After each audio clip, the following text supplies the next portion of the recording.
Hey there!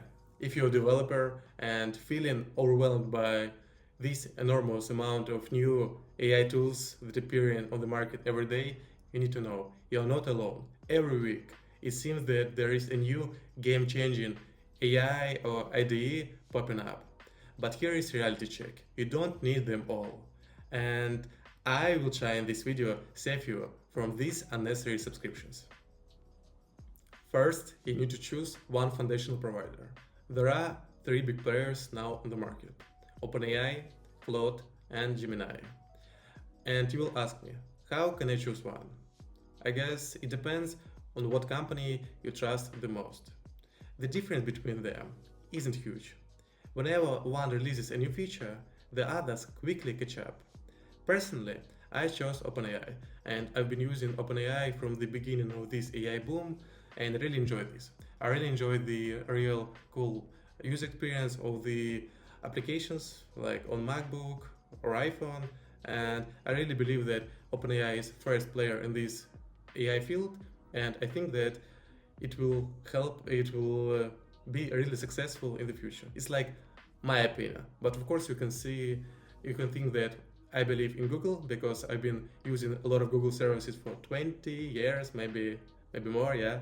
And you believe that Google is pretty powerful company and in future it will be really cool.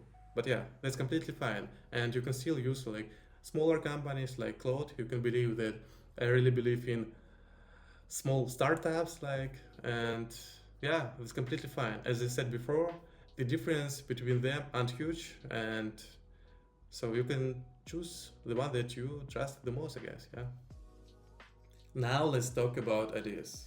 Now, really a lot of hype is around building AI-powered ideas. Everyone now speaking about Cursor, Windsurf, and Allowable.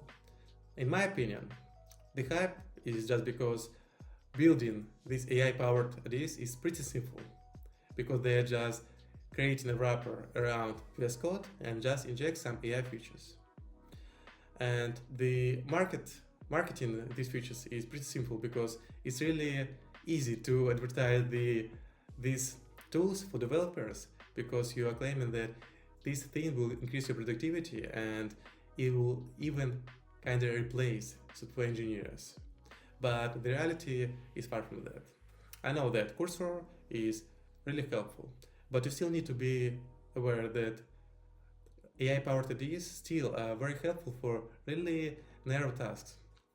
As for me, I found it's really helpful when I wanna analyze a new project.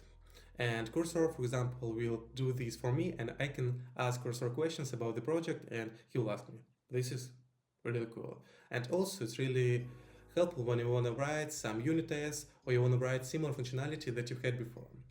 But when you wanna write some complex features, sometimes these AI-powered ideas can really be dangerous for you, because you can think not in terms of how to deliver this code, but in terms of how to write better prompt for your IDE. And that's why it will be in constant loop. You will write in the prompt for your IDE, you will receive the response, there would be error, and you will be just doing this really long time, and you wouldn't think about the task that you're working. And that's the kind of problem that you need to be aware. That's why, as for me, I guess the best feature for these IDEs is really, for example, like Cursor, is really cool auto completion and analysis of the project. And you also need to remember, if you have ChatGPT, Claude, Gemini, you can always ask them about your code. And sometimes you don't need really these cool IDEs, AI-powered IDEs. You can still use your favorite IDE. Like in my opinion, I really enjoy JetBrains IDEs because I guess in my opinion they are the best for software engineering. And if I wanna replace them with VS Code wrapper for some AI-powered IDEs, for me it would be like downgrade. Okay, there would be some AI features, but still, when I using JetBrains IDEs, I can still ask the questions of the code for ChatGPT. And for most of the cases, this is I guess this is the most important cases. I don't need this often to ask the questions about the whole project, because sometimes I already know the project. If I want to analyze the project and really quickly and I don't have time, I can always upload this project to, I can open this project in Cursor and just get free trial and analyze the project. And now we are going to another part, which is very important. As I said before, foundational models would be first in launching new stuff.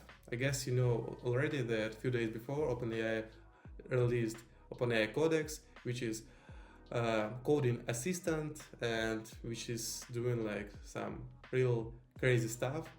And that's why I guess now other LLM providers like Claude, Gemini will also release their coding assistants, and these AI powered IDEs wouldn't be necessary because you can do everything you want just using your favorite IDE, like in my case, for example, JetBrains, and some coding assistant from big foundational provider. I guess this is the truth. In short, here is my minimalistic guide for using AI tools. First, you need to choose one foundational provider. You can choose OpenAI, Claude, or Gemini.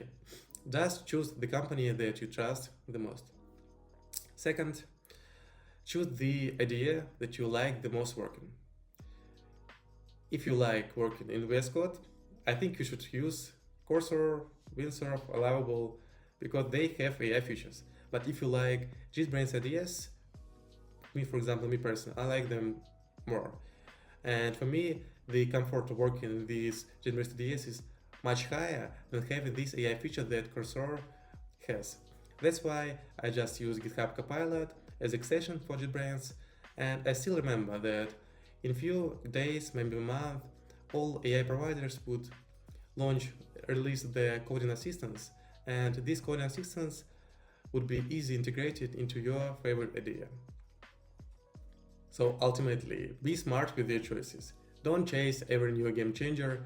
Keep your setup simple, effective, and practice. See ya!